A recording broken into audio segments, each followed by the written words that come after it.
వేలాది మంది సాయి భక్తులు ఎదురు చూస్తూ ఉన్న ఘడియలు మరలా రాబోతూ ఉన్నాయి. స్వామీజీతో షిరిడి యాత్ర సెప్టెంబర్ 5 గురువారం నాడు బయలుదేరతాం. సెప్టెంబర్ 6, 7, 8 షిరిడిలో వేలాది మంది సాయి భక్తులతో ఈసారి ప్రపంచవ్యాప్తంగా ఉన్న సాయి భక్తులందరినీ కూడా మేము ఇన్వైట్ చేస్తున్నాం ఈ గొప్ప కార్యక్రమానికి. కాబట్టి మీరు నాతో రావాలి, ఈ యాత్రలో పాలు పంచుకోవాలి అనుకుంటే త్వరితగతిన కింద కనిపిస్తున్న ఫోన్ నెంబర్స్కి ఫోన్ చేసి మీ టికెట్ సెటిల్ చేసుకునే ప్రయత్నం చేయండి. వీరభద్రప్ప, చెన్నబసవప్ప పోట్లాడుకుంటూ బాబా సమక్షంలోకి రావటం అనేది జరుగుతుంది. అప్పుడు వీరభద్రప్ప గట్టిగా అరుస్తాడట, ఒరేయ్ ఎన్ని జన్మలైనా సరేరా, నిన్ను చంపకుండా వదలనురా. ఆస్తంతా కాజేద్దామని చూస్తావా? చూడు చిల్లి గవ్వ నీకు రానివ్వను, పైపెచ్చి నిన్ను మాత్రం చంపే తీరుతా అన్నప్పుడు చెన్నబసవప్ప బాబా పాదాలు పట్టుకుని ఏడుస్తాడు. బాబా నన్ను చంపుతానంటున్నాడు బాబా అనగానే బాబా అప్పుడు అభయప్రదానం ఇవ్వటం అనేది జరిగింది. ఎన్ని జన్మలైనా సరే నేను నిన్ను కాపాడుతానురా, దిగులు పడకు, నీ ప్రాణాన్ని రక్షించే బాధ్యత నాది అని చెప్పి ఆయన చెప్పడం అనేది జరిగింది. కాలగతిలో మరలా విచిత్రంగా అందరూ మరణించటం అనేది జరుగుతుంది. అక్కడ ఏమవుతుందంటే వీరభద్రప్ప, చెన్నబసవప్ప మరల వీరు ఒకరినొకరు ద్వేషభావంతోనే మరణించటం, కొట్టుకొని మరణించటం అనేది జరుగుతుంది. తర్వాత మరు జన్మలో వీరభద్రప్ప సర్పదేహాన్ని పొందటం, చెన్నబసవప్ప కప్ప. ఆ శరీరాన్ని ధరించిన తర్వాత కూడా గత జన్మ వైషమ్యాన్ని గుర్తుపెట్టుకొని, పగా ద్వేషాన్ని గుర్తుపెట్టుకొని వీరభద్రప్ప చెన్నబసవప్పని చంపే ప్రయత్నం చేస్తున్నప్పుడు బాబా వచ్చి మరల వారిరువురిని కాపాడటం అనేది జరిగింది. ఇది వృత్తాంతమయ్యా అని చెప్పి బాటసారికి బాబా చెప్పాడట. చూడండి ఎంత గొప్ప అనుభవము. వీరభద్రప్ప, చెన్నబసవప్ప కథ ద్వారా మనం తెలుసుకోవలసినటువంటి సత్యం, ఎవరైతే ద్వేషంతో ఉడికిపోతారో, పగ అసూయతో ఉంటారో వారు మరు జన్మలో సర్పదేహాన్ని పొందే తీరుతారు. ఖచ్చితంగా సర్పదేహాన్ని పొందే తీరుతారు. అందుకే బాబా చెప్తున్నాడు, సహనం సహనం సహనం. ఎక్కడ సహనం?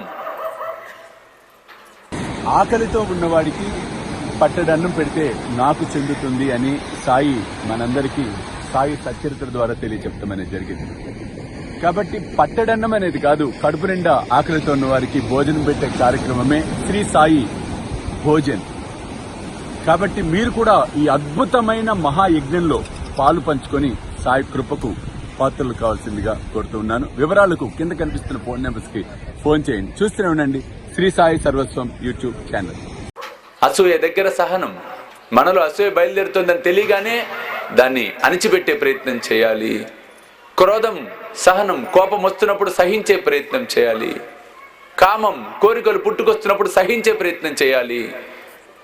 ద్వేషభావం కలుగుతున్నప్పుడు దాన్ని సహించే ప్రయత్నం చేయాలి, ఆపే ప్రయత్నం చేయాలి. సహనం అంటే ప్రతి చోట సహనాన్ని చూపించాలి, మనని మనం నియంత్రించుకోవాలి. అదే సహనం.